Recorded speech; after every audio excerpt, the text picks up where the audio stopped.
지난 강의는 한국 교회 개혁주의 성경관을 수호한 신학과 신앙의 거목 회원 정교 목사님의 생애와 신학 그리고 실천을 살펴봤습니다. 지난번에 제가 미처 말씀을 못 드린 두 가지만 더 말씀을 드리고, 군목제도가 있지 않습니까? 근데 이 군목제도가 어떻게 제정이 되었는가 하는 것인데, 우리 한국 교회사를 쓰신 많은 훌륭하신 우리 교수님들, 우리 학자분들이 계시고, 이 부분에 대해서 다 언급한 것을 제가 보았습니다. 그런데 여기서 그 책들에는 그 해원 정교 목사님이 어떤 역할을 했는가 하는 내용은 없더라고요. 그런데 이 군목제도 제정에 이 회원이 공헌을 했습니다. 그래서 그 부분을 조금 추가적으로 설명을 하려고 하는 것입니다. 지금까지 실시되고 있는 군목제도는 대한예수교 장로회 총회 개를 이승만 그 대통령에게 건의함으로써 성사된 제도입니다. 총회 지도자들은 1950년 6.25 동란 발발로 부산으로 피신을 했단 말입니다. 그래서 부산중앙교회와 초량교회당에 모여서 기도하던 중에 군목제도를 그때 실시하기로 합의를 합니다. 그리고 위원장의 최연호 목사님, 서기의 정교 목사님으로 구성을 이렇게 해서 추진위원회를 조직을 합니다. 근데 이 최연호 목사님하고 이제 정교 목사님이 전쟁 중이었지만, 그때 당시 대통령 이승만 대통령께 군목제도를 건의를 해서 성사를 시켰다 하는 것입니다. 그리고 군목제도는 해방 후 선교사들이 미 군정청의 허락으로 장로회 목사 차태화 선교사, 차태화 그 목사님과 선교사 캠벨을 훈련병들의 신앙을 지도하도록 파송함으로써 시작은 되었습니다. 그런데 파송받은 차태화 그 목사님은 1949년 5월 장교들과 군인 400여 명을 모아 공식 예배를 드리기도 했습니다. 근데 하지만은 이승만 대통령의 그 허락을 받은 것은 언제냐면은 1950년 9월입니다. 그 이전에 그런 일이 있었지만은 정식 허락을 받아서 시작된 것이 1950년 9월이다 하는 것이고, 이제 회원이 쓴 신학적 입장에서 본 한국 장로교 상권과 또 본인의 그 일대기를 쓴 나의 나된 것, 그리고 김은수 그 교수님, 김은수 박사님의 한국 기독교회의 역사, 학원 내용을 다 엮어봐야 됩니다. 엮으면은 정확하게 군목제도가 어떻게 해서 이게 정식으로 국가의 허락을 받았는가가 나옵니다. 그래서 군목제도는 1950년 부산에서 이제 장로교 총회 지도자들이 보면 이름 나왔습니다. 한경직, 권현호, 노현진 등이 나왔는데요. 그 위원장에 이제 권현호 목사님, 서기는 정교 목사님으로 구성했고, 군목제도 추진위원장을 결정하고, 권현호 목사님하고 정교 목사님이 1950년 9월경 이승만 대통령에게 건의서를 제출을 함으로써 이게 본격적으로 이제 그 진행될 수 있는 기틀을 마련했다, 이렇게 보아야 합니다.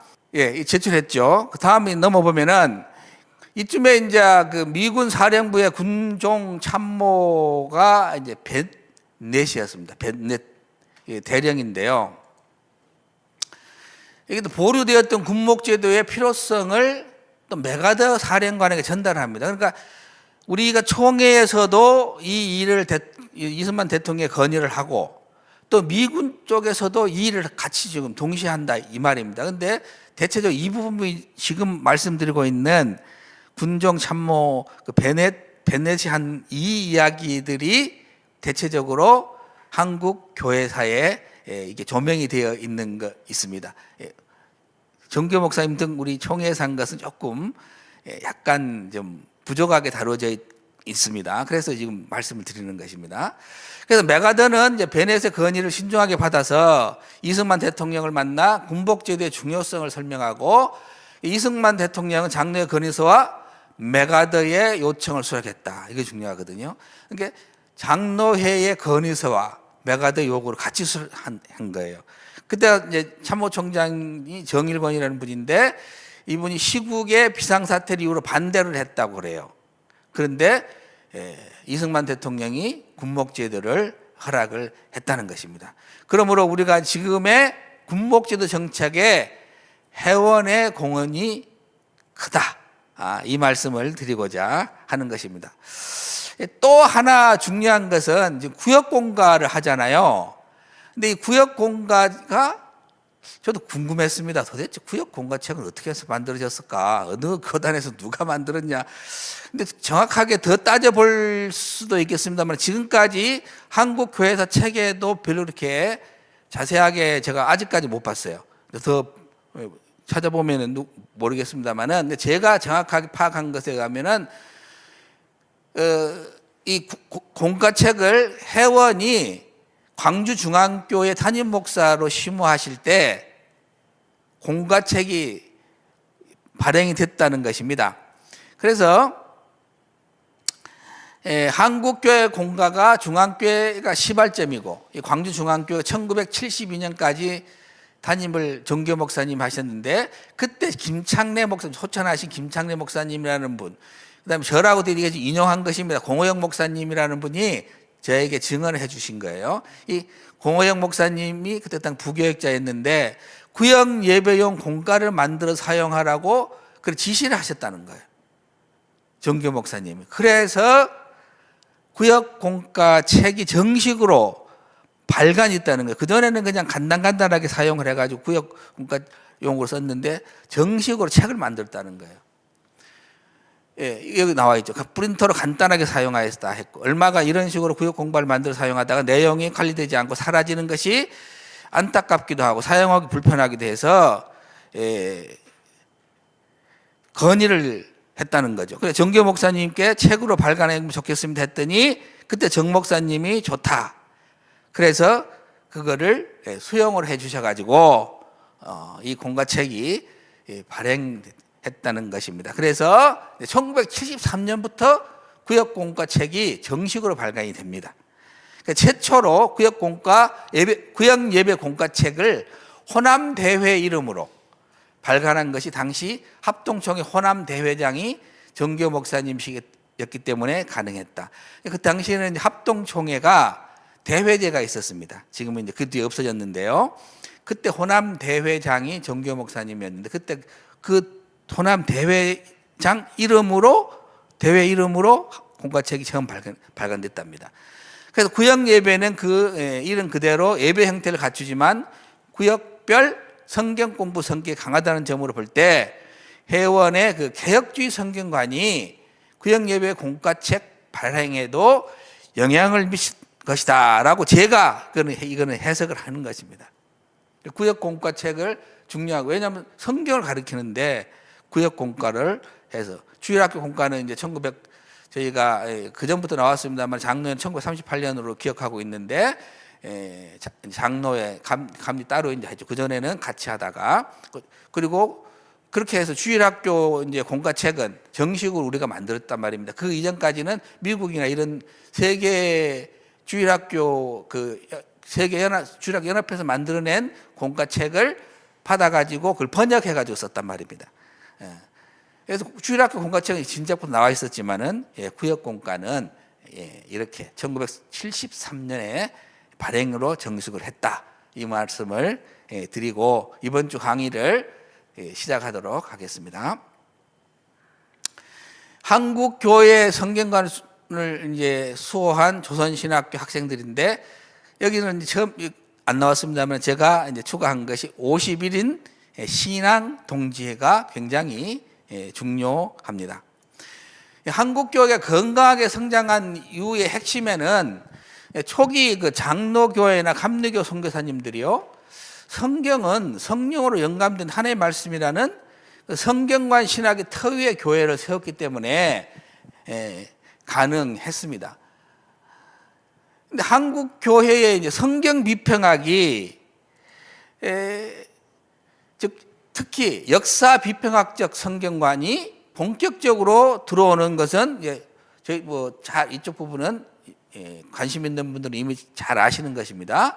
1930년대 이후이고 성경 비평 신학은 1939년 조선신학교 설립을 기점으로 한국 교회에 유입되기 시작합니다. 조선신학교는 이제 평양신학교가 문을 닫으니까 만들어졌습니다. 그래서 초기 한국교회, 즉 1884년에서 1930년 여기서 좀 이쪽 부분하고는 직접 관계는 없으나 여기에 초기 한국교회 1884년 이렇게 나와 있기 때문에 여기서 한 말씀 제가 드리랍니다. 지금 2025년이 선교 140주년이냐 뭐 이렇게 해가지고 많은 분들이 금년을 140주년이다 이렇게 말씀들을 하고 또 뭐 행사를 하겠다 이런 분들이 계시더라고요. 근데 그것은 1885년에 선교사님 들어왔다고 보는 건데요. 최초로 들어오시는 분은 1884년 9월입니다. 이게 알렌 선교사님으로 봐줘야 됩니다. 그래서 이 문제가 우리 학계에서도 보니까 저희 학계에서 우리 교수님들이 발표하는 거 보면 어떤 분은 1885년이라 그러시고 어떤 분은 1884년이라고 이제 그러는데 제가 PCUSA 미국 북장로회가 쓴 선교 쭉 자료가 있어요. 거기에 정확하게 그분들이 그때 당시에 썼습니다.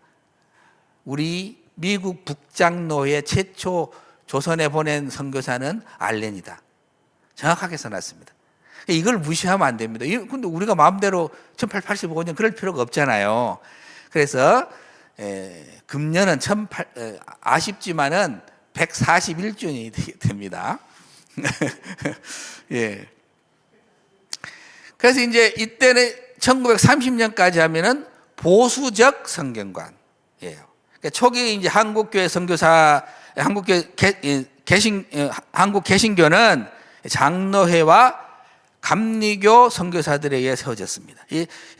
그래서 이들은 성경의 모호와 건의를 강조하는 보수적 성경관을 가졌습니다. 그리고 가르쳤고 성경은 오류가 없는 하나님의 말씀 받아들여졌고 문자적이고 권위적인 해석이 일반적이었습니다.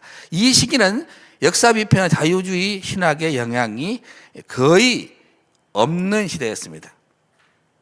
물론 이제 1925년이 되면은 캐나다 장로회가 캐나다 연합이 됩니다. 연합을 해가지고 이 되거든요. 그러면서 그 뒤에 캐나다에서 오시는 우리 선교사님 중에는 성경관에 있어서 좀 차이가 있는 분들이 들어오기 시작했습니다. 그래서 1925년부터 이 성경관에 있어서 약간씩 흔들리기 시작했다라고 보는 시각들이 있고 저도 그렇게 보여지는데 그러나 대체적으로 1930년 아빙돈 성경 주석이 나오는 이전까지를 초기 한국교회에서 보수적 성경관으로 보는 것이 맞다라는 생각입니다. 한국교회 침투한 이제 자유주의 성경관이 그러면 어떻게 오느냐? 이게 아빙돈 바이블 커멘터리 뒤에 아빙돈이죠. 아빙돈 바이블 커멘터리 1929년에 만든 건데 이 저자들이 프레데릭 칼 아이젤렌 구약학자, 감리교 신학자고 에드윈 루이스 조직신학자인데 두류. 그 다음에 데이비드 다우니 다 감리교 감독 편집자였습니다. 그러니까 다 이분들이 감리교였어요. 감리교. 이 책을 여기 보시면은 제가 찾아봤어요. 이거 요즘 다 인터넷 있으면 다 나오지 않습니까? 찾을 수도 있지만 제가 편하게 해드리려고 찾아서 여기다가 소개를 했습니다. 이게 그 표지입니다. 여기 보면 이름들이 세 분, 아까 말씀드린 세 분이 저 앞에 나와 있습니다.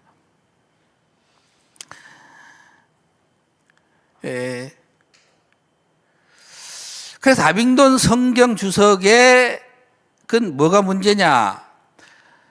문헌 비평, 양식 비평, 편집 비평 등 고등 비평을 적극적으로 수행했다는 거죠.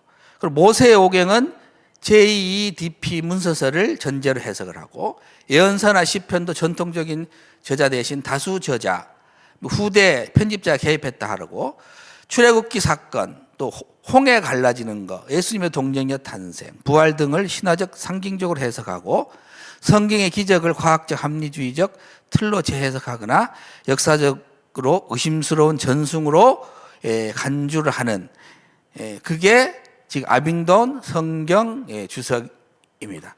그래서 감리교회 그 신학자이자 감리교회 교육국 그 총무였던 유영기 목사님이 중심이 돼가지고, 감리교회에서는 이제 번역을 하는 분들이죠. 양주삼, 정경옥, 김창준, 전영택, 변홍규, 송길석. 장로회에서는 송창근, 김재준, 최필근, 한경직 등 당시 개신교의 주요한 신학자와 목회자들 52명이 참석에 번역했다라고 위키백과에 잘 나와 있습니다.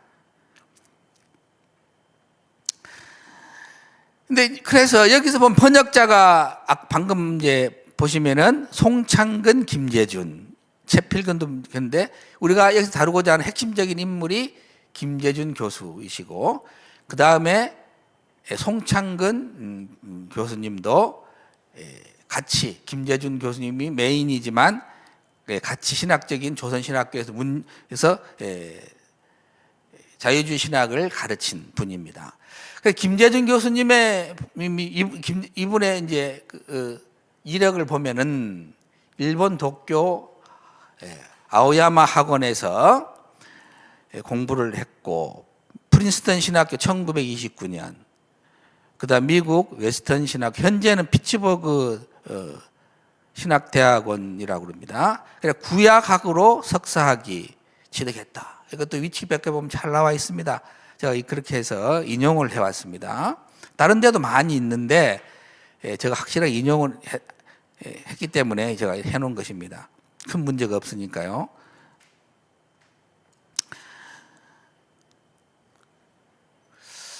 그 다음에 아빙동 성경 주석을 신학교 교재로 도입을 한 분이 김재준 교수이십니다. 그래서 조선신학교 1939년에 조선신학교가 설립해서 1940년 쭉 이제 이어지는데, 그 일제 신사참배 강요로 평양신학교 폐쇄하자 순수한 조선인이 교육하고 교육받는 신학교 필요성을 느껴서 조선신학교를 설립을 했고, 여기서 문제가 돼서 교단이 나눠졌고, 교단이 나눠지면서 이제 한국 기독교 장로회가 생겼지 않습니까? 그래서 지금은 한신대학교가 조선신학교입니다. 자유주의 신학과 역사 비평학을 한국에 소개를 했습니다. 그래서 이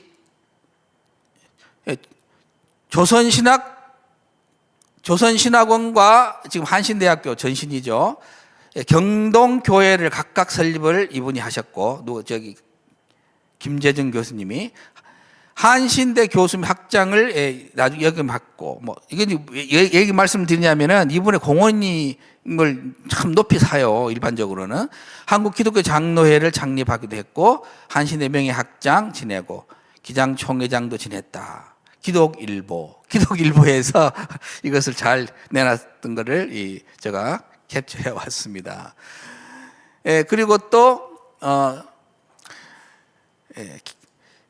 뭐라고 했냐면은, 기독일보가 김재준 목사는 군사 독재가 강화되어 가던 시기 반독재 투쟁 대열에 나서 삼선 개헌에 반대하고 범국민적 투쟁위원장, 국제 엠네스티 한국위원회 이사장, 민주수호 국민회의회 공동의장 역할을 했고, 한평생 한국교회의 개혁과 발전, 사회 참여를 위한 신학의 정립, 민주화 등에 헌신했다. 저서로는 범용기, 낙수, 계시와 증언, 하늘과 땅의 해후, 인간이기에, 장공, 장공이 이분의 호입니다. 장공 전집, 광야에 외치는 소리 등이 있다라고 또 기독일보에서 소개를 해놨습니다.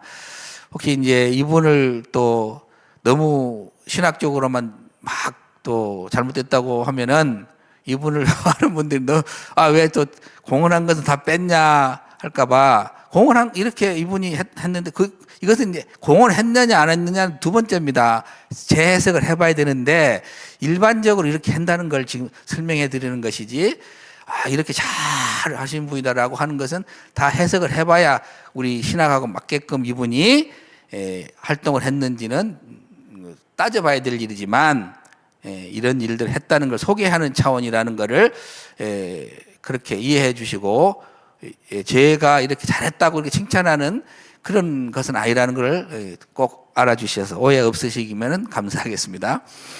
근데 이번에 이제 그럼 성경관이에요. 조선 신학교 50인의 신앙동지가 좀 있으면 나올 텐데 그분들이 이 학생들이 50인의 신앙동지에 조선신학교 학생 정교 목사를 비롯한 51인이 신앙동지회를 만들어서 공부를 하다가 이 김재진 교수 이분이 어떤 신학인가를 쭉 지금 정리를 한 거예요. 첫째 보면 성경관이에요. 성경관은 신구약의 권위를 인정하지 않는 것, 문서서를 주장하고 모세의 오경을 여호수아까지 넣어서 육경이라고 하여 저자 모세를 부인하고 제2, DP 각 문서로 구성되어 있다고 이렇게 했습니다. 그리고 이사야 40장이 아니라 40장이네요. 40장에서 66장까지를 제2 이사야서라 하고 바벨론 포로 시대에 쓴 저자 불명의 책이라고 하는 그런 자유주의 신학자들이 말하는 그 신학을 가르쳤다고 분명하게 그래서 이제 기록을 남겨놨습니다. 그 다음에 성경 조성의 외부적인 가마다 해가지고 기억해서 가나안 문화의 바알 제단이 구약의 여호와 종교 숭배 등으로 변했다고 주장하고 바벨론 신화와 법전이 유대인 법전에 영향을 주었다 했고 페르시아 사상의 이원론의 영향으로 선악, 하나님과 사탄의 대립을 말하고 있다. 이렇게 주장을 하고 학생들에게 가르쳤다는 것입니다. 그 다음 그리스 사상이 지혜문학과 필로의 철학 사상에 영향을 주었다 그러고 성서 삽입, 성서에 삽입된 기사가 많이 있다고 했고 사무엘서의 저작을 부인하고 오경은 BC 800년에서 BC 400년경에 썼다. 이렇게 주장을 했고 성경 연대 중 제일 오래된 것은 사무엘 시대에 썼다. 이렇게 가르쳤다는 거죠. 그 다음에 성서에 오해가 많다. 이렇게 했습니다. 노아 홍수설에 대한 역사성 부인과 바벨론 신화의 영향을 받았다고 하고 홍수설을 자구적으로 믿는 것은 잘못이다. 그렇게 가르쳤습니다. 바벨론 기사의 역사성을 부인하고 이는 일개 전설에 불과하다. 인종기호는 창세기 9장 18절 가나안족은 하무 후손이라 했지만 인종학상 세무 후손이요 동양족은 소속 불명이다. 이렇게 가르쳤다는 것입니다. 그 다음 거인족설, 거인족 창세기 6장 4절에 나오잖아요. 거인은 천사와 인간이 교합해서 나왔다는 것은 고대 동양에서 영웅은 신이었다는 생각과 동일한 것이다. 그래서 구약의 역사는 아브라함 이후로부터라야 정확하고 그 이전에는 확실성이 없다. 이렇게 합니다. 이제 구약 하시는 분들 가끔 창세기 1장부터 11장까지 어떤 분들은 이제 1장부터 6장까지다 이렇게도 표현하기도 하는데 좀 이게 좀 저는 그렇습니다. 그거를 우어 계시태다 이렇게 많이 표현하대요. 저는 좀 받아들이기 어렵습니다. 이게 역사 이전인 거예요. 초우어. 저기 그 독일에 대한 우어 그 초 이전 초 게시히테가 이 역사단 말입니다. 독일어의 게시히테. 게시히테 거기는 해석이 들어간 역사. 이 게시히테에 대한 이제 정확한 역사를 써야 되냐 말아야 되냐는 문제 용어 그 왜냐면 본인의 해석이 들어간 거기 때문에. 근데 1장부터 11 우어 게시히테 이렇게 가르치는 분들이 상당수가 있어서 저는 상당히 걱정됩니다, 솔직히. 근데 그것이 창세기 12장부터 이제 아브라함이 나오잖아요. 그 11장부터 아브라함 이제 나오고 12장 아브라함 다시 시작이 됐는데, 그래서 이 아브라함 그 이후부터 정확하다 이렇게 이제 하니까 그 전에는 정확 부정확하다는 거예요. 그래서 창세기 1장은 뭐 시다 그렇게 가르치는 분이 계세요. 예? 그래가지고 조직신학 교수님인데 여기서 이제 제가 교단과 신학까지는 말씀 안 드리겠습니다. 다 들었어요, 제가 직접. 그분이 모 교회에서 강의하는 것을 들었어요. 심각하다면서 누가 나한테 그걸 찍어가지고 보여줘서 이게 말이 됩니까? 근데 진짜 그렇게 가르치더라고요. 그러면서 이제 이게 너무 심각하고 그분 그렇게 배워가지고 지금 목회하시는 분들이 많아요. 그 교단에 그 교수님 소식신학 교수님이 지금도 가르친다고 지금 제가 알고 있습니다. 그래 그 신학교에 가지 말고 우리 광신대로 오라 하시오. 제가 이제 그래서 그쪽에 있는 분들이 저희 그 학교로 뭐 총신부로 합신 다 마찬가지입니다만은 건전한 거기에 소속되어 있는 목사님들이 또 걱정을 하는 거예요. 그래서 차라리 합동에 있는 또는 합신 이런 건전한 그 학교에서 좀 신대원을 자녀를 보내는 경우도 있어요. 그리고 나서 거기서 공부를 하고 다시 와라 우리 교단으로 이렇게 한답니다. 공부는 자녀를 거기서 본인이 소속되어 있는 학교에다 안 보내는 분들도 계세요. 그 정도로 이런 문제에 대해서 좀 그 보수적인 그 교단의 보수적인 목사님들은 굉장히 우려를 하고 계시는 분들이 많이 계시더라고요. 그 다음에 여리고성의 함락인데 여리고성의 함락은 정신적인 승리다. 구약 문서설에 의하면 노예법이나 부정사상 등은 각 법전에 따라 사상적 차이가 있는데 이것은 시대적 변천과 저작권 차이로 인해 생긴 것이다. 이렇게 가르쳤다 하는 것입니다. 그 다음 이제 성경관에 대해서는 여기서 이 정도 이분이 성경관에 대한 거고, 교리 문제 다음에 있습니다. 이 교리 문제가 나왔는데요. 이 교리 문제는 제가 지금 여기서 된 건 아닌데 어제 지난 토요일 날 학회에서 우리 김성욱 교수님이라고 외신대학교 김성욱 교수님이 이분이 독일에서 하르낙을 가지고 박사학위를 했어요. 그래서 하르낙을 했느냐 했더니 하르낙을 비판한 거예요. 근데 그분이 독일에서 공부를 하고 오신 지가 오래됐는데 그때 당시에도 하려다가 밑에 시간이 없어가지고 못한 것이 있는데 그 하르낙의 그 교리사와 관련되는 거였대요. 그래서 이번에 본인이 연구를 해가지고 옛날에 자기가 아쉬웠던 거를 발표하겠다고. 그래서 발표를 해주셨어요. 발표를 하는데 하르낙이 저도 갖고 있는데 하르낙이 쓴 교리사가 7권인가를 제가 기억하고 있습니다. 번역대에서 나온 거. 근데 안 읽었어요. 하르낙 아이고 뭐 하르낙 자유주의자 이렇게 해가지고 지금 읽으면 뭐 하냐. 그래서 읽지는 않았는데 그래도 저는 그랬습니다. 교리사에 대해서 연구해가지고 역사를 잘 썼는가 보다 그러면서 자기 관점으로 썼는가겠지 했는데 김석욱 교수님이 뭐라 그러냐면은 교리사라고 이름만 붙였지 교리사 이 자체를 없애버리려고 쓴 거래요. 이름은 교리사라고 했지만 하르낙이. 그래서 교리 없는 교회라는 말이 나오는 거예요. 그래서 그때 하르낙에게 그 교리 문제를 그 독일에 있는 교회가 맡겨놔가지고 뭐 22살인가 박사가 됐대요. 20살 때 학교 들어갔는데 얼마나 천재가 돼가지고 얼마나 이 사람 똑똑한지.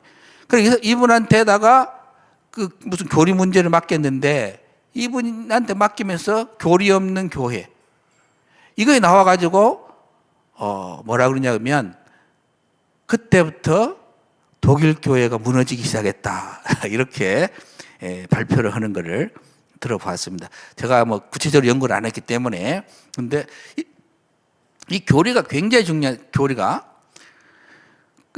그래서 어떤 분은 이제 교리에서 우리가 건물을 짓는데 기둥을 세우지 않습니까? 기둥을 세워서 건물을 짓는데 나중에 그 건물에서 걸작거리는 것이 뭐예요? 기둥이네, 기둥. 근데 우리 교회에, 우리 신학에 또는 교회에 기둥이 뭐냐면 교리라는 건데 잘 이제 교회가 세워져 가고 이렇게 있으니까 교리가 거추장스럽다고 교리를 없애버리자 건물을 무너뜨리자는 말과 똑같은 거죠. 네, 그런 이야기도 하고 하는 것을 들어봤는데 이게 교리가 굉장히 중요합니다. 김재준 목사님이 집필한 세 사람 제11호 정통신학에 대한 비난. 정통신학은 신신학보다 더 정교하게 위장한 실제적 인본주의, 정통적 이단이라고 운운하고 또 신학과 3학년 교수 시간에 정통인지 밥통인지 모르겠다 이렇게 했다는 것입니다. 근데 이분이 김재준 교수님 이분이 본인을 변명한 것이 있어요. 그까지 제가 이거 다 안 해왔는데 본인은 이거 아니다라고 주장을 좀 하더라고요. 그런데 학생들이 정확하게 들었는데요. 그리고 대체적으로 이제 제가 보면은 공격을 받으면은 뒤로 빠지는 경우가 좀 있어요. 그래서 이제 정확하게는 뭐 제가 깊이 그때 당시의 것을 다 뭐 김재준 교수를 만난 적도 직접 강의를 안 들었기 때문에 모르지만 없는 이야기를 이분들이 만들어낼 리가 없어요. 이 학생들이.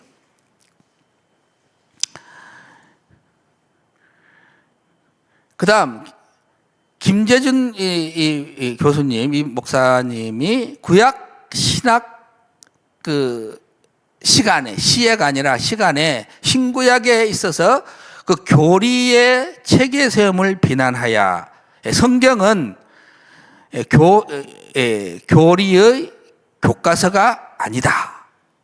신구약 전체를 뒤지면서 삼위일체 교리를 찾아내고자 함은 어리석음이니 하나님은 성경의 교리를 가르치지 않았다. 이렇게 했다는 것입니다.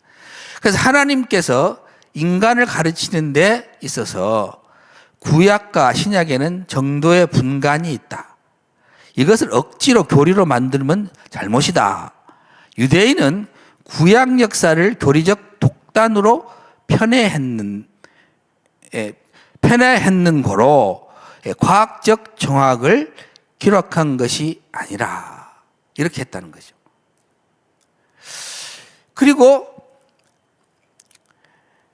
예정론에 있어서 금년 3월 졸업반의 조직신학 구원론 시간에 김재준 목사님은 자기는 예정론에 대해 침이 없다고 말하면서 결국 칼빈의 예정론은 결국 숙명론으로 돌아간다고 했다는 것입니다. 이게 지금 학생들이 진정서를 쓰면서 한 거예요. 50인의 신앙독 정교 목사님 회원을 비롯해서 50인의 지금 그 동지회에서 총회에다가 지금 진정서를 하면서 하는 거기 때문에 문구가 이런 것입니다. 그 문구를 따왔기 때문에 그렇습니다.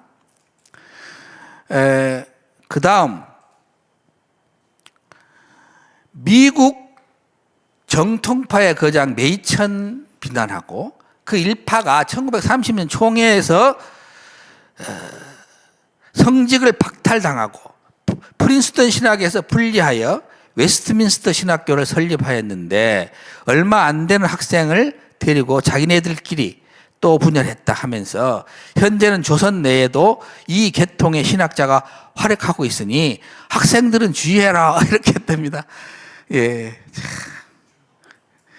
이렇게 하냐 얼마나 답답해요. 그 다음에 계시 종교와 원시 종교의 역사적 그 관련성을 말하는 로버트 스미스의 책을 읽으라 권하고, 그가 이설을 주장하다 스코틀랜드에서 쫓겨났으나 10년도 못 되어 그의 설은 긍정되고 말았다 하여 유아의 성장처럼 하나님 종교도 원시 종교에서 점점 성장을 했다, 이렇게 가르쳤습니다. 이건 진짜. 그 다음에 이제 구약 천당이나 지옥 사상도 오랜 후대인 헬라 파사 시대에 발달한 것이요, 계명 중 4개 주는 땅에서 장수하리라고 한 말은 당시 이 세상 관념이 아직 발달 안 되었던 고로 이 지상에서의 복을 약속한 것이다, 이제 이렇게 설명을 했다는 것입니다. 그 다음 교리에서는 그렇게 하고, 이제 신관에서는 종교관인데요, 신관에서 또 문제가 있는 거죠. 이 신관에 대해서 에타 린네만이 이 신관하면서 칼 바르트 이야기를 했던 것을 기억이 납니다. 칼 바르트는 자기가 본인의 신관이 잘못된 신관인지를 모르고 있을 것이다, 에타 린네만이 그런 이야기를 했는데, 이 신관에서 그 유일신은 유일신 엘로힘은 원시 셈족의 신 엘이란 명칭이 있어 셈 종족 전체가 부르던 하나님 칭호로 사용해 왔는데, 이 엘이 히브리 종교 엘로힘이 되었다. 즉 원시 셈족은 엘신이 지방에 나타났다 하여 제단 쌓던 관습이 있었는데, 아브라함 시대에는 하나님을 엘이라 불렀고, 아브라함도 간대마다 제단입니다. 계단이 아니고 제단을 쌓았다. 이러다가 모세 시대에 와서 야훼라고 불렀다, 이렇게 가르쳤습니다.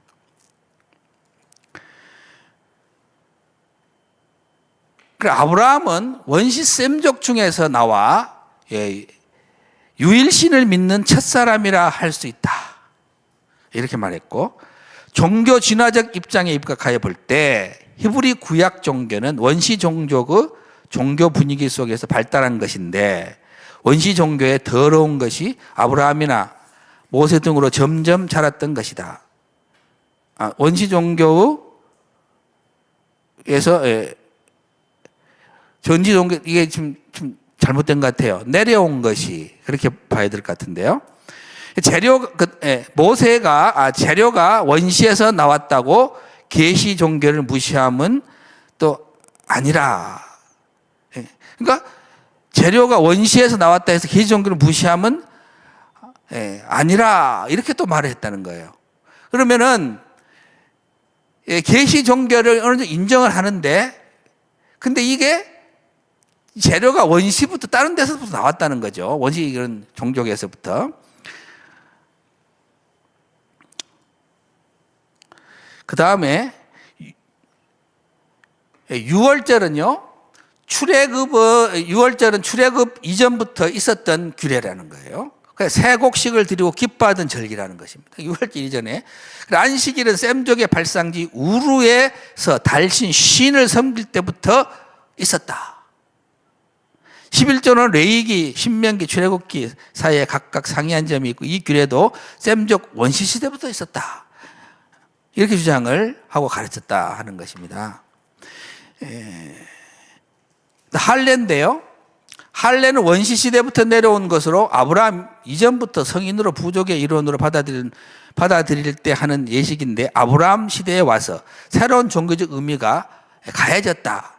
성소와 제단의 시작은 셈족이 엘신에게 제사 드리던 풍속을 아브라함이 이어받아 제사를 드렸다. 이게 지금 구약 신학에서 하시는 분들 굉장히 중요하게 다루는 걸 제가 알고 있습니다. 그러니까 그 다음에 사막에서 원시 셈족은 신이 나무 밑에서 자라난다고 생각했는데, 이 때문에 구약에 하나님께서 나무 밑에 나타났다는 문구가 있으며, 아브라함에게도 신이 상수리 나무 밑에 나타났다, 이렇게 하는 거예요. 그래서 이 신수가 신적 나무, 신수가 신의 나무죠.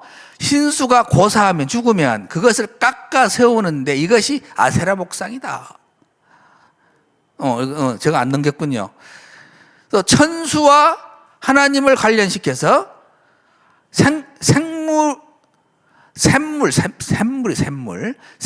나는 곳에 제단을 쌓았는데 샘물이 아니고요. 샘물. 이것이 성경의 이삭과 샘물 관계였다. 이렇게 설명을 했다는 것입니다. 그 다음, 몸과, 다시 제가 할게요.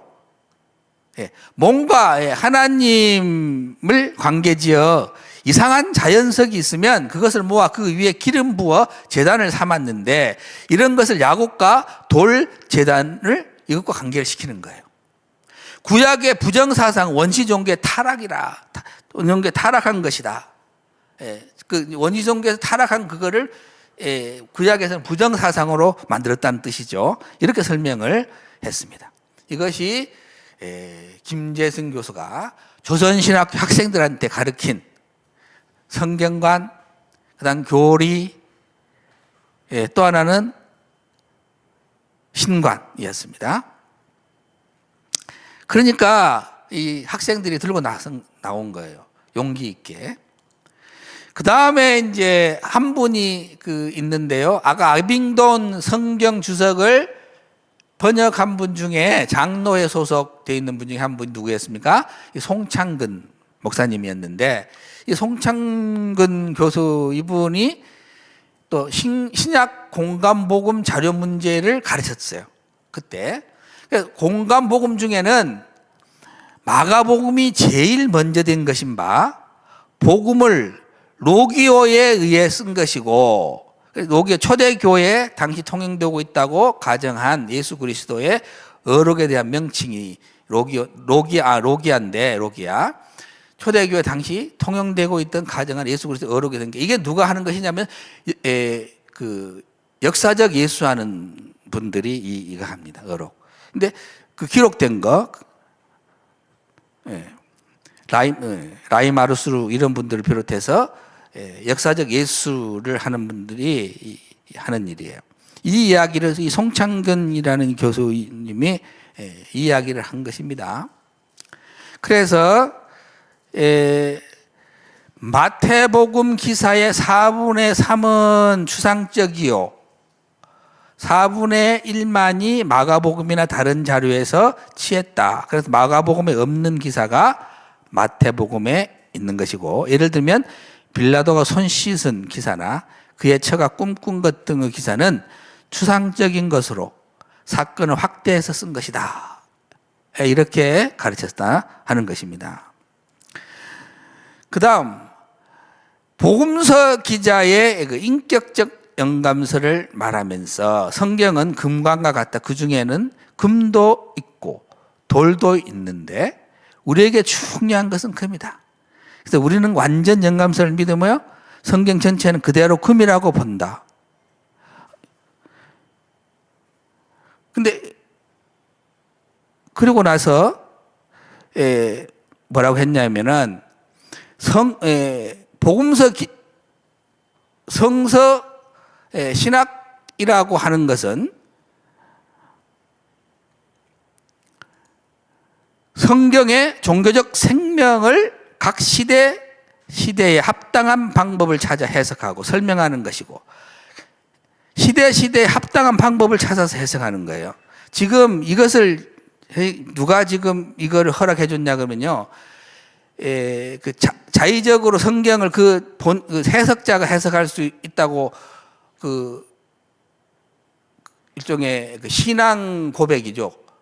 넣은 단체가 어디냐 그러면 EA입니다. EA. 복음주의 연맹이에요. 그리고 EA가 그렇게 하고 EA 영향을 받아서 있고 있는 NA도 그렇게 하고요.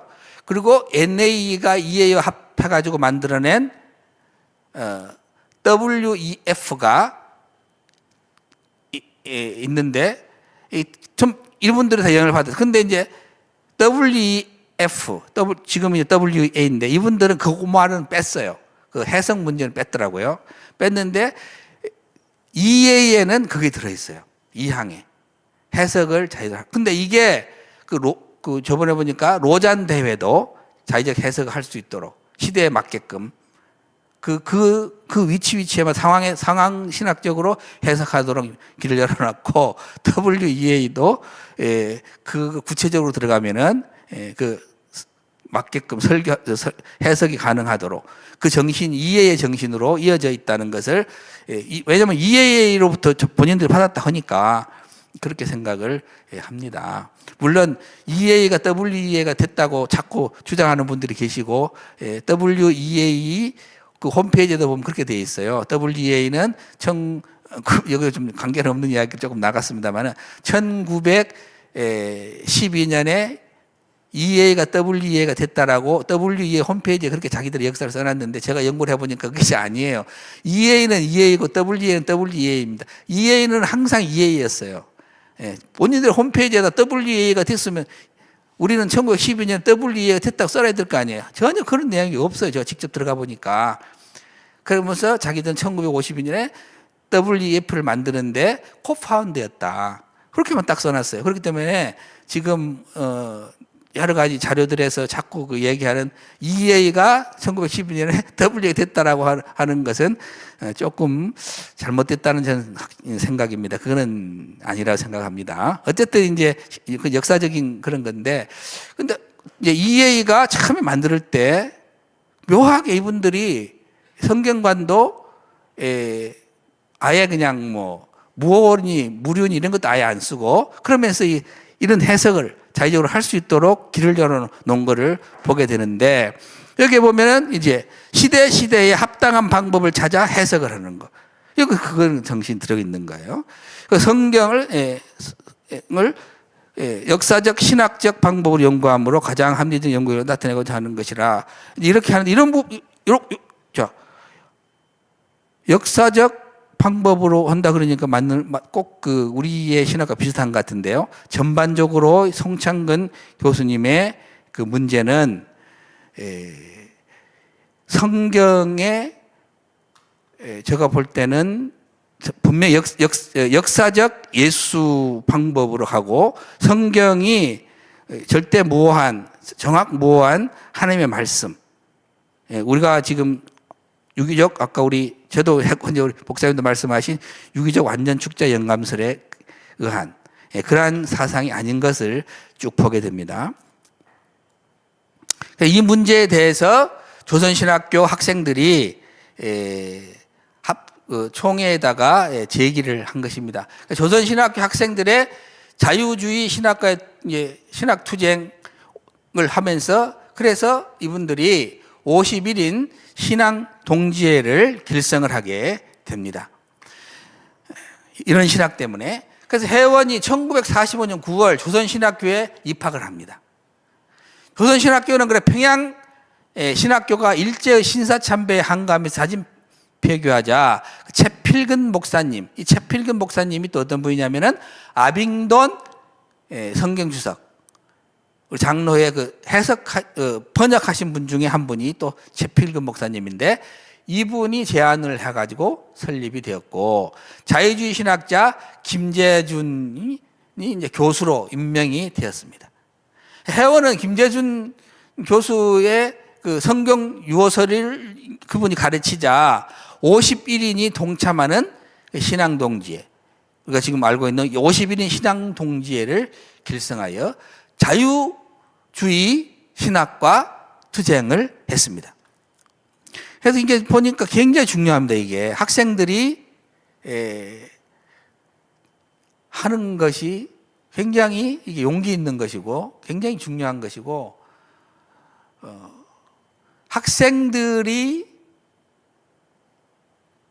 들고 일어나면 효과가 있습니다. 우리 조영길 변호사님도 가끔 저한테 그런 강조를 많이 하고 지목사님 그러시죠. 학생들이 교수가 교수를 문제 삼잖아요. 갈등 생깁니다. 계속. 그런데 학생들의 문제점을 학생들이 분명하게 들은 이야기를 다 정리를 해가지고 말을 하면은 그것이 정확합니다. 그래서 모 학교에서도 학생들이 교수님 참 교사하기가 좀 어찌 보면 힘들다 그런 생각도 저도 이제 들긴 하는데, 학생들이 녹음을 다 해가지고 이제 문제가 되니까 학교에다 막 제시를 한 학교도 있다고 그래요. 그래가지고 결국은 이제 그분이 이제 강사더라고요. 나중에 보니까 이제 그 전임 교수님은 아니고, 그래서 강사에서 이제 강의를 못하게 하고 학생들이 그걸 계속 제시를 하니까 그게 가능해진 거예요. 어떤 교수님이 하잖아요. 그거 안 됩니다. 근데 학생들이 계속 제시하니까 최근에도 그런 학교가 있다는 이야기를 제가 들었습니다.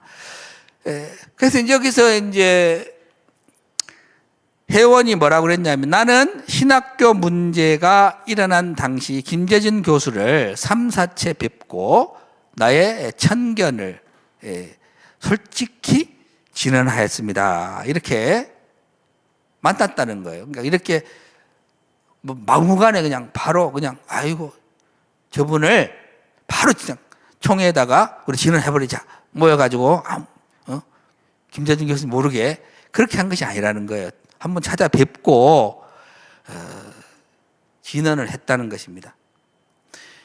그것은 다른 것이 아니라 우리 조선이 만일 선생님이 가르치는 고등비판 모세오경의 문서서를 말하고 구약의 홍수설 바벨탑 등 기타 이적을 신화로 모는 그 말이죠. 성경관을 가지고 예수를 믿는다면 고등비평 신신학이 발생한 독일과 같이 우리 조선도 망할 것이고, 고등비평에 기초한 기독교를 받아들인 일본의 기독교가 흥하지 못하다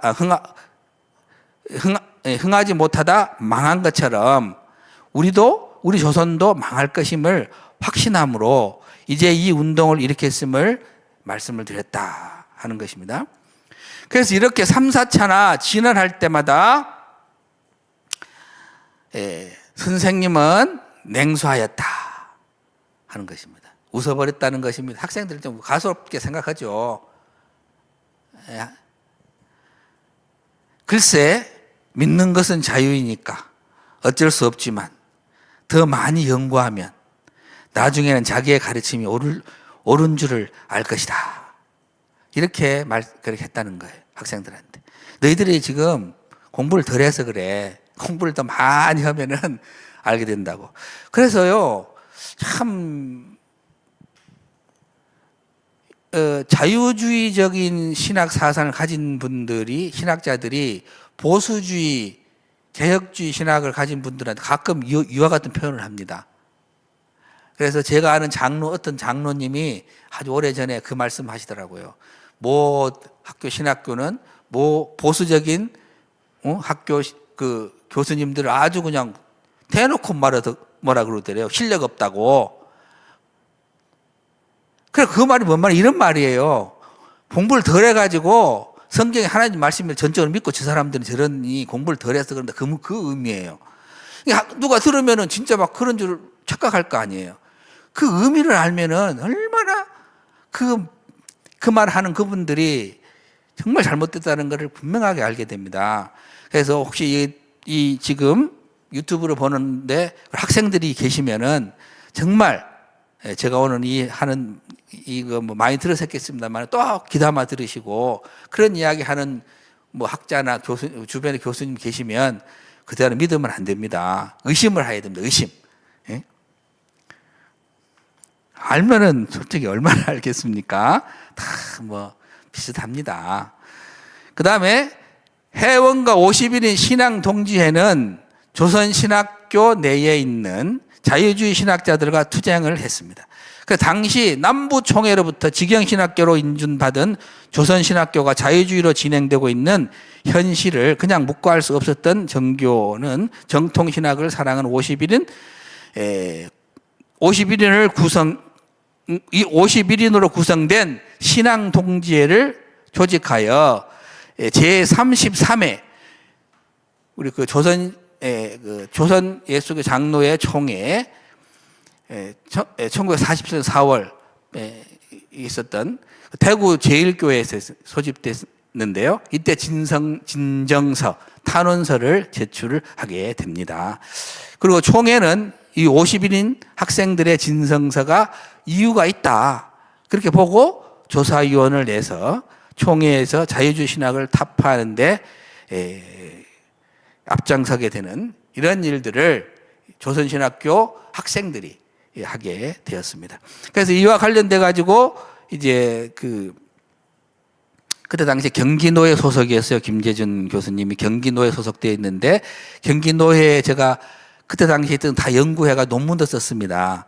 근데 그건 저는 여기서는 설명하지 않겠습니다만은, 그때 경기노회에서 김재준 교수 문제를 또 어떻게 설랑살리하고 하는 문제가 다 있습니다. 결국 그래가지고 WCC하고 연결돼가지고 또 김재준 교수 이거 연결 같이 돼가지고 합동 측이 그때 당시에 그 예장이 합동과 통합으로 결정적으로 나중에는 또 나누어지는 그런 일이 또 일어납니다. 이런 같이 연결돼 있어요. 김재준 교수님 그거는 기장으로 나중에 가고, 거기에 있는 경기노회에 있는 분들도 많이 기장으로 갔더라고요. 상당히 많이 기장으로 가셨는데, 근데 이거다가 또 계속 연결돼가 WCC까지 연결돼가지고 또 예장이 이제 나눠진 것을 경기노회 그 역사를 제가 연구해 달라고 그래가지고 한번 연구 발표하면서 좀 파악한 적이 있습니다. 그래서 이제 이 정도 해서 우리 조선신학 학생들이 그 일을 했다는 거 설명을 마치고요. 그것 때문에 아까 우리 저번에 제가 잠깐 설명을 언급했고, 우리 최 목사님께서 서두에 소개 말씀하실 때도 잠깐 언급한 그 신학교 설립이 있습니다. 그래서 이분이 신학교가 얼마나 중요하다는 걸 안 거예요. 그래서 바른 신학교를 세워야 되겠다 생각한 거죠. 그래서 거기 도저히 이제 안 물러나니까 바르게 신학교를 세웁시다 하고 거기서 나와요. 그리고 이제 그 조선신학교는 기장으로 가버리고, 한신대학교가 지금 됐다고 초대 제가 말씀을 드렸습니다. 그래서 장로의 신학교 설립에 공헌을 합니다. 물론 이제 경남으로 가가지고 이제 왔다 갔다 하는 그 과정이 있는데, 그 생략하고 장로의 신학교 설립을 공헌하는데, 이 장로의 신학교가 바로 지금의 총신대학교입니다. 해원은 조선신학교가 자유주의 신학의 산실로 변하자 해원과 50인의 신앙동지의 회원들이 자퇴하여 노량진에 있는 일본인 주택이었던 빈집을 빌려서 임시 거처로 일단 삼았습니다. 그러니까 용기 있게 나온 거예요. 나와야 됩니다. 이게 안에서 투쟁 끝까지 하기는 쉽진 않더라고요. 청교도들도 마찬가지. 그 실패했거든요. 나와야 돼요. 그들은 나와야 된다 그러니까 또 다른 생각도 하고 계시는 분들도 안에서 투쟁을 해서 바르게 할 수 있으면 하시면 좋고요. 좋습니다. 그런데 대체적으로 쉽지는 않더라고요. 그래서 안 되면, 그래서 프린스턴에서 안 되니까 메이천이 나온 거예요. 갖고 이제 그렇게 되면 분열주의가 몰아지고 좀 그런 걱정이 좀 되긴 합니다만은, 그래도 바른 신학을 정립하기 위해서 새로 또 시작을 해야만이 훨씬 더 효과가 있지 않을까요? 이것은 제 그냥 생각만 말씀드리는 것이고, 모든 우리 목사님들, 교수님들, 학자분들, 학생들 생각이 다 다를 줄로 압니다. 그래서 이렇게 이제 거처를 삼 나와가지고 이제 50인인 학생들, 그리고 그타 이제 50인인 신앙 동지를 따라 나온 학생들은 보수 신학과 신앙을 파수한다는 긍지와 믿음으로써 날마다 기도와 신앙 연구에 힘쓰던 고려신학교 송상석이 만주 봉천에 있는 박형룡을 귀국케 하여 교장으로 추대한다는 말을 듣게 되고, 그래서 51인 이 신앙 동지회는 자기들의 명의로 이제 박형룡 박사에게 보내는 귀국 탄원서를 작성해서 송 목사에게 주었고, 박형룡 박사는 1947년 9월 20일 서울로 귀국을 하고, 그래서 박영 박사님은 서울에 도착하여 50인의 신앙동지회 회장 회원과 학생들에게 말을 합니다. 뭐라고 말을 하냐? 학생들의 탄원 서한이 없었던 들 귀국의 결심은 나지 않았을는지도 모르는데 하면서 한국 교회는 아직도 살아있구나 생각할 때 기국하자 하는 마음이 불일 듯 일어났다. 그래서 이분들이 이제 공헌이 크다 하는 것을 있습니다. 근데 거의 다 이제 끝났습니다.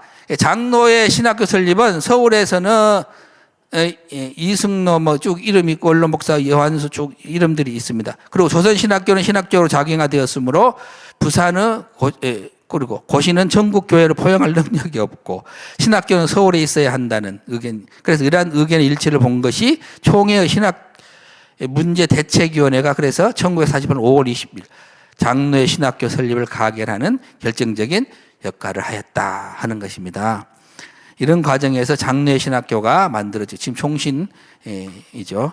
그렇지만은 이제 박형룡 박사님을 교장으로 하는 장로의 신학교가 개교하는데 이제 주축이 된 인물들은 하구회장 회원을 중심으로 하는 하고들과 그러니까 총회에서 이렇게 인준해서 했지만 그 말입니다. 했지만은 그런데 핵심적으로 회원을 중심으로 한 하고들과 50인의 신앙 동지 회원들이 있었다는 것입니다. 그래서 박형광 박사님은 장로회 신학교 개교에 공헌한 회원과 50인의 신앙 동지의 역할에 대해서 뭐라고 말을 했냐 그러면 이렇게 말씀하셨어요. 1945년 8.15 강복 후 남한에는 자유주의 신학 세력이 재빠르게 총회를 점령하고 전 교회에 군림할 당시 총회 진영 신학교인 조선신학원의 한 학생으로서 51인의 학생을 신앙 동기로 규합하여 정통신학 수호의 봉화를 들고 나선 자 정교시였다.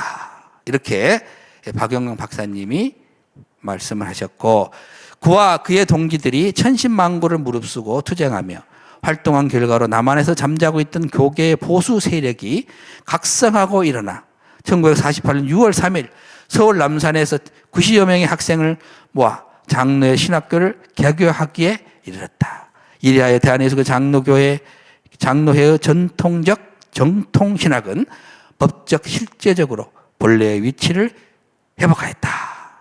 예. 하나 더 할게요. 읽은 김에.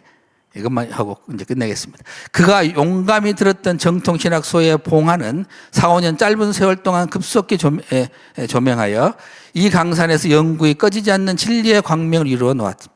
이처럼 회원은 개혁주의 성경관 수를 중심으로 개혁주의 신학을 보수하기 위해 조선신학교의 신학적 작용화와 투쟁하였고 신학적으로 작용화된 조선신학교를 버리고 장로신학교를 설립하는데 자신의 삶을 헌신하였습니다. 이건 제가 쓴 것입니다. 이렇게 이제 장로의 신학회에도 헌신했고, 그러니까 총신대학교와 그 다음에 만들어낸 이제 광신대학교와 같은 그러한 정신으로 된 것입니다. 그래서 이제 우리 광신대학교를 만들면서 이분이 한 것을 하나 읽어드려도 되려나 모르겠는데 시간이 다음 읽어드릴게요. 뭐라고 했냐면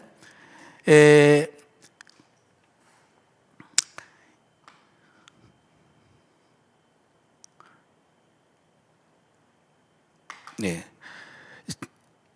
자, 이중은 이제 많이 있는데 그 말입니다. 다른 거 많이 있는데 이산사설의 횡행에서 회원의 신학교 설립 목적의 핵심이 개혁주의 성경관 수에 있음을 확인할 수 있고 회원은 광신대학교를 설립한 첫 번째 이유에 대해서 뭐라고 했냐면은 여기 보면은 자유주의 신신학, 위기신학, 신비주의, 여호와의 증인, 신령 통일협회, 안식교, 박태선파, 천주교 등 이단 사설이 도약하여 성경을 파괴하고 WCC적 에큐메니컬 운동주의자들은 신학과 신앙은 불문에 붙인다 하면서 단일교회를 지향하다가 이제 단일교회 운동의 선을 넘어서 모든 종교는 대화의 광장을 마련하고 용공정책까지 쓰고 있으니 이런 때에 진리를 보수하는 진정한 복음적인 교회들은 진리의 봉화를 들고 나아갈 노선을 밝혀주고 지팡이를 들어 가나안 복지를 가르쳐야 한다. 이것이 만란을 무릅쓰고 설립한 광신의 첫째 이유이다. 이 말이 뭐냐면 신학적인 성경관이에요. 이분은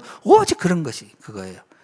바른 신학, 바른 성경관을 바른 교리 이를 가르치는 학교를 해서 학생들, 목회자들을 또 신학자를 배출하고자 하는 염원에서 이렇게 했다는 것을 그래서 이 평생에 이분의 삶이 이랬다 하는 것을 하면서 쭉 넘어가랍니다. 쭉 넘어가고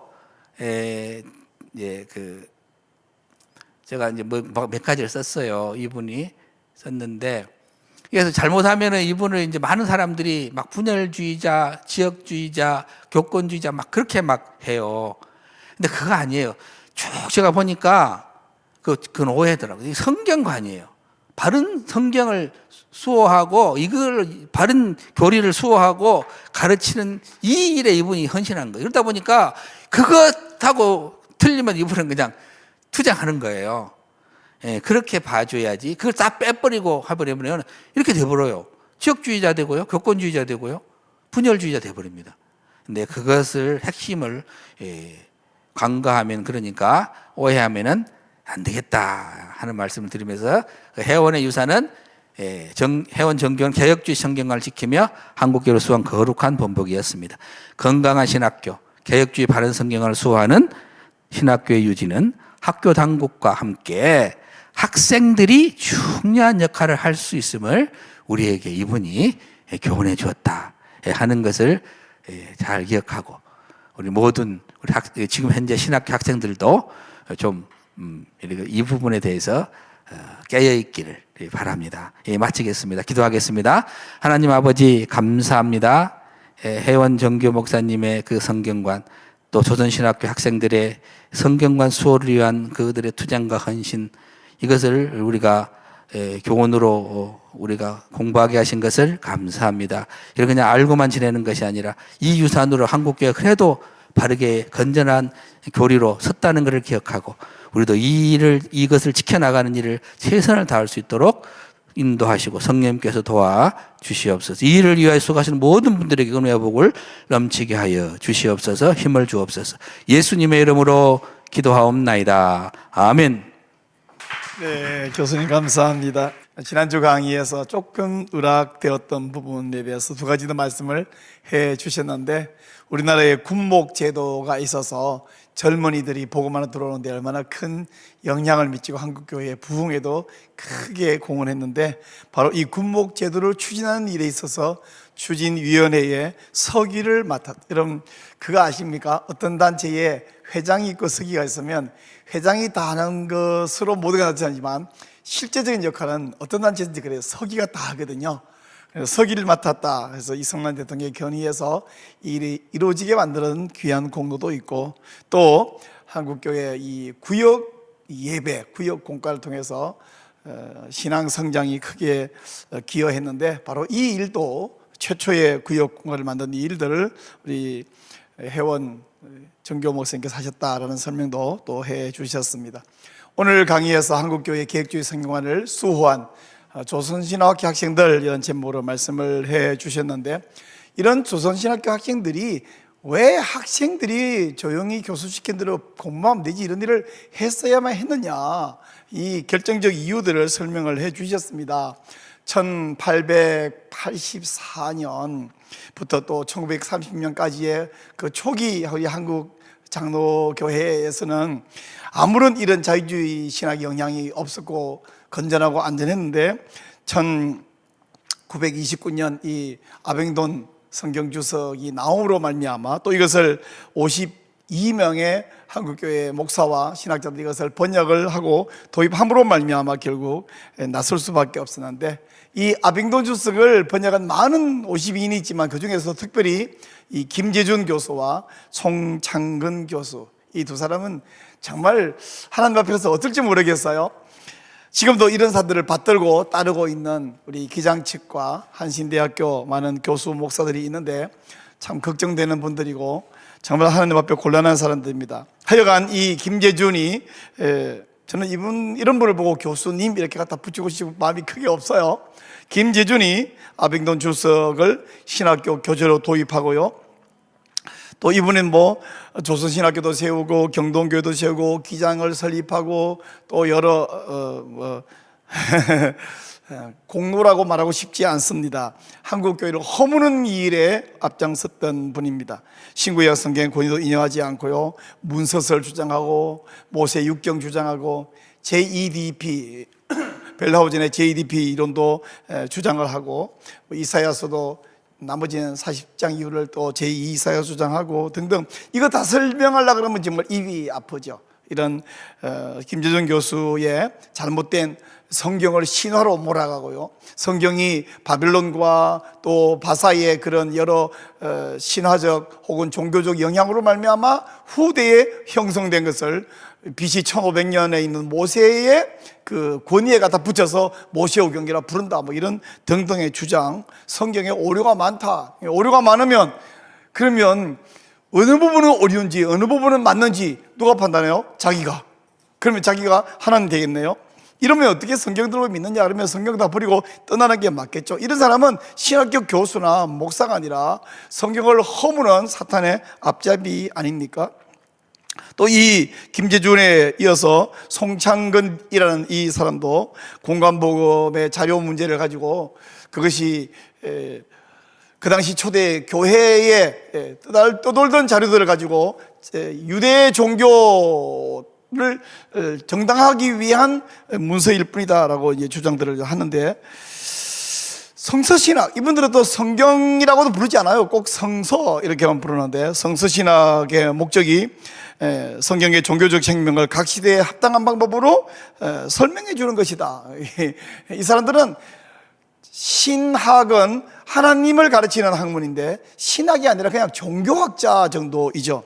이런 영향력 있는, 그 당시로서는 막아낼 수 없는 정도의 김재준이나 송창근 같은 사람을 교단에 있는 여러 목사님들이 막아낸 것이 아니라 일개 학생이 말이죠, 신학교 3학년 학생이 이것을 막아내는데, 바로 그분이 이 해원 정규호 목사님, 정규호 신학생이요. 그와 함께 했던 51인의 동지애가 이것을 진정서를 내므로 말미암아 이것으로 교단이 발칵 뒤집어지고 실상을 알게 되고, 그래서 이런 사람들을 치리할 수 있었던 것은 정말 귀한 일이었습니다. 오늘날 총신대학교 그리고 오늘 광신대학교 이 모든 설립에 있어서 우리 해원 정규호 신학생이 또 그 이후에 목사님이 되어서 크게 영향을 미쳤다. 귀한 이야기를 많이 여러 가지로 설명해 주셔서 매우 유익하고 귀한, 하마터면 잊어버리고 아무도 모를 뻔한 이런 이야기를 해 주셨습니다. 그러면 이미 오래전에 계셨던 이 정규호 목사님에 대한 이야기는 사람이 떠났더라도 새로운 신학생, 새로운 성도가 계속해서 우리는 두 번째 정규호, 세 번째 정규호, 네 번째 정규호가 되어서 한국교회를 우리가 함께 지켜야 될 사명과 의무가 있지 않습니까? 구약 성경 이렇게 보니까 광야 백성들이 가나안 땅 들어와가지고 한 세대가 지나가니까 여호와께서 행하신 일을 기억하는 사람들이 없더라. 그래서 한 세대가 지나가면 사람들이 혀가 다 바뀝니다. 그러나 지금 우리가 한국교회 140년, 우리 김호옥 교수님 141년이라고 말씀하셨는데 141년 되어서도 여전히 살아있는 사람이 있으면, 살아있는 한 사람만 있으면 한국교회를 수호할 수 있고 하나님께 귀히 쓰임받을 수 있는데, 우리는 한 사람이 아니지 않습니까? 벌써 우리 이 성수역을 만들고 여기에 우리 작년 8월에 50명의 학자들과 목사님들이 논문을 발표하고 거기에 참여해서 함께 의견을 모으고요. 벌써 50명이 그렇게 함께했는데 그 이후에도 계속해서 동참을 하고 거기에 또 우리 200명 넘는 분들이 거기에 함께 서명을 하고 함께 시작했기 때문에 한국교회는 하나님께서 여전히 주목하고 계시고 여전히 사용하고 계시는 줄을 우리는 그 사실 하나만으로도 확신할 수 있다, 그렇게 생각이 듭니다. 지난주와 이번 주 이어서 김호욱 교수님께서 해원 정규호 목사님과 또 그 시대에 있었던 조선신학교 그 교수들의 그 안타까운 정황들과 함께 헌신했던 학생들에 관한 말씀을 이어서 해주셨는데, 혹 강의를 놓친 분이 있다면 강의를 좀 챙겨서 들으시면서 유익하기 바라고 함께 헌신해 주시기를 또한 부탁을 드립니다. 부탁드릴 말씀은요, 이 좋은 강의, 우리 김호욱 교수님 강의 지난주 이번주 굉장히 좋은데요, 이 강의 외에도 지금 31회까지 이어진 강의 하나하나가 주옥 같은 내용이고 다른 많은 분들이 모르고 있는 내용인데 나만 알고 있으면 안 되지 않습니까? 더 많은 분들이 이걸 들어야 되거든요. 그래서 공유를 해 주시는데 두 가지 방법이 있어요.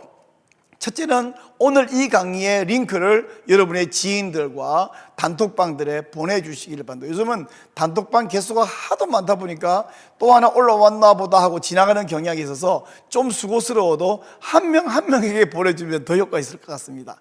또 한 가지 방법이 있다면 역시 효과적인 방법인데요, 이 성수협 이 내용을 여러분이 운영하고 있는 그 유튜브 채널에 이 영상을 업로드 해 주셔서 더 많은 분들이 볼 수 있도록 해 주시는 것입니다. 그래서 여러분이 운영하는 유튜브 채널에 성수역 강의 내용을 공유하기를 원하시는 분은 지금 화면에 나가 있는 전화번호 있죠? 우리 간사님에게, PD님에게 연락해서 이쪽으로 문자 보내시면 됩니다. 해서 채널을 공유해 주시면 성수역 강의도 더 많이 공유돼서 좋은과 동시에 여러분의 채널이 매우 풍요로워지고 양질로 질이 상승하게 되어서 여러분의 채널에도 아마 구독자가 늘어나게 될 것이라고 생각합니다. 실제로 많은 교회의 채널이 지금 그렇게 운영되고 있는데 여러분도 동참해 주시기를 바랍니다. 또 한 가지 광고는요, 우리 월요일 오후 3시마다 하고 있는 이 성수협 귀한 강좌, 그리고 정기경론과 기도회 외에 우리 조영길 변호사님, 조영길 장로님께서 지금 장로님이 개별적으로 책을 열심히 읽고 공부하시다가 지금은 이제 신학대학원 3학년 1학기 이제 거의 끝나갈 무렵인데요. 보통의 신학교 학생 한 3학년 되면 대단하지 않습니다만은 조영길이라는 이 사람은 하나님 앞에서 귀하게 특별하게 쓰고 계십니다. 그래서 조영길 장로님께서 성경 순종 성경 읽기라는 새로운, 새롭다기보다는 다시 이 오염된 관점을 성경적 관점으로 되돌려서 이런 관점으로 성경을 보고 읽어야 한다라는 강의를 목요일 4시부터 6시 반까지 해주고 계시는데 굉장히 유익하니까 목요일 4시에 이 채널에 들어오시고 여기 현장에 오신다면 더 반갑겠습니다. 우리 차바 강의실에 오시면 훨씬 더 환영합니다. 저녁도 제공해 드립니다. 그래서 오셔서 참여하고 영상으로 참여하시고요. 그리고 이어서 목요일마다 우리가 저녁 8시 반입니다. 청계산에서 우리 하나님의 언약을 기억하고 기도하는 하은산 기도회에 동참해 주시면 정말 산기도를 통해서 큰 은혜를 받을 수 있습니다. 그래서 성순성 성경읽기 강의와 하은산 기도회에 여러분이 동참해 주시면 좋겠습니다. 오늘 31회 우리 성수협 정기 강론을 했고요. 다음 주에는 우리 김인영 장로님께서 오실 것입니다. 우리 김인영 장로님께서는 정치학 박사이시고요, 노원 창일교회 장로님이시면서 복음 언론인회 상임 대표이십니다. 이분이 전 KBS 보도본부장이셨거든요. 그래서 언론인으로서 또 귀하게 헌신하고 계셨는데, 그래서 다음 주에 우리 김인영 장로님께서 하실 강의의 제목은 시대와 언론입니다. 시대와 언론. 현장에 오셔서 강의 듣는 거 환영하고요. 현장에 오늘 형편이 못 되시면 유튜브 채널에 우리 오후 3시부터 월요일 있으니까 꼭 참여해서 도움도 받으시고 또 이것을 여러분들에게, 여러분 지인들에게 공유도 해주셔서 함께 이 시대의 언론을 바로잡고 하나님께 헌신하는 여러분 되시기를 부탁드립니다. 우리 이제 몇 가지 기도 제목을 좀 여러분에게 부탁을 드리면서 함께 기도하고 마치려고 합니다. 우리 먼저는 성수협 우리 정기 강론 매주 월요일마다 있는데 31회 우리 다음 주 32회 시작할 텐데 이 성수협 정기 강론을 위해서 기도해 주시길 바라고, 좀 전에 제가 광고 드린 성순성 목요일 4시에 있는 이 강의도 위해서 기도해 주시기를 바랍니다. 여러분, 올해 6월 3일 대통령 선거가 있고요, 6월 14일 토요일인데요, 서울 퀴어 문화축제 조직위원회 그쪽에서 올해도 또 이 광란의 퀴어 축제를 하겠다고, 프레이드를 하겠다고 합니다. 그래서 올해 우리가 6월 14일 오후 1시입니다. 오후 1시 서울시청 맞은편에 있는 서울시 의회부터 숭례문 사이에 거기 우리 무대를 설치하고 전국에 또 특별히 이 서울과 수도권에 있는 우리 성도들 최소 30만이 필요합니다. 왜냐하면 저 사람들이 15만 명이 모이겠다고 공언하고 있기 때문에 우리 최소 30만이 필요하고요. 정치인들은 유권자의 표가 그들의 생명이기 때문에 유권자 수가 몇 명 모였냐, 여기에 가장 민감한 사람들입니다. 그래서 와서 특별한 일을 하는 것보다 중요한 것은 현장에 오는 것이거든요. 그래서 30만이 나와서 거룩한 방파제를 이루어서 이것을 막아낼 수 있도록 6월 14일 거룩한 방파제를 위해서 기도해 주시기를 바랍니다. 또 11건의 동승원 소송을 진행하고 있는 중에 벌써 9건은 완전히 막아냈습니다. 감사하죠. 3건은 지금 여전히 진행 중인데 한 건도 뚫리지 않고 다 막아낼 수 있도록 동승원 소송 막는 일을 위해서도 우리 법률가에서 매우 애쓰고 있는데 기도해 주시기를 바랍니다. 또 하나는 제주도지사가 공언한 제주 평화인권 헌장, 평화와 인권이라는 두 좋은 단어가 들어갔는데 거기에 독소 조항이 있어 이 역시 우회적인 차별금지 법안이거든요. 제주 평화인권 헌장도 반드시 저지할 수 있도록 기도해 주시기를 바랍니다. 이 외에도 여러 종류의 유사 차별금지법 혹은 우회적 차별금지법을 끊임없이 발의하고 있고 우리는 반대 의견을 표현하고 막아내고 있는데 이런 유사 차별금지법도 한 건도 제정되지 않도록 꼭 하나님 은혜로 우리가 막아낼 수 있고 하나님 막아주시도록 기도해 주시기를 바랍니다. 제가 여러 가지 말씀을 해서 정리가 안 될 수 있는데 성수엽 성소성 강의 6월 14일 거룩한 방파제 그리고 동승원 소송 그리고 제주평화인권 헌장 저지 그리고 유사 차별금지법 저지를 위해서 기도해 주시기를 바랍니다. 우리 한번 주님의 이름을 간절하게 부른 다음에 합심해서 간절히 기도하도록 하겠습니다. 주여 하나님 아버지 감사합니다. 우리를 이 악한 시대에 사용해 주셔서 감사합니다. 하나님이여 저 악의 무리는 끊임없이 하나님의 귀한 교회를 허물어 버리고 이를 위해서 성경의 구기를 허물어 버리려고 작정하고 덤벼듭니다마는 하나님께 헌신한 여기 하나님의 종들이 있습니다. 우리를 비나서처럼 복되게 사용하여 주시옵소서. 하나님 지난주와 이번주 특별히 김혹 교수님을 통하여 하나님 한국교회가 하마터면 자유주의화 되고 성경 비평신학이 참된 신앙을 완전히 허물어 버릴 뻔한 위기에 회원 정규호 이분을 통하여 한국교회를 지킬 수 있었던 역사들을 다시 배우게 해주셔서 감사합니다. 하나님이여 우리가 이 강의를 통하여 새롭게 헌신하고 내가 바로 두 번째 회원, 세 번째 회원, 네 번째 회원 되어서 모든 성도와 모든 신학생과 모든 목사와 모든 선교사가 헌신하고 교회와 신학교와 선교 지역이 더러운 자유주의 신학에 오염되지 아니하고 성경 비평 신학에 물들지 아니하도록 지켜내는 하나님의 용사 비나스가 되게 하여 주시기를 간절히 소원하고 기도합니다. 계속해서 우리 성수여 강자를 복주시고 다음 주인 우리 김인영 장로를 통하여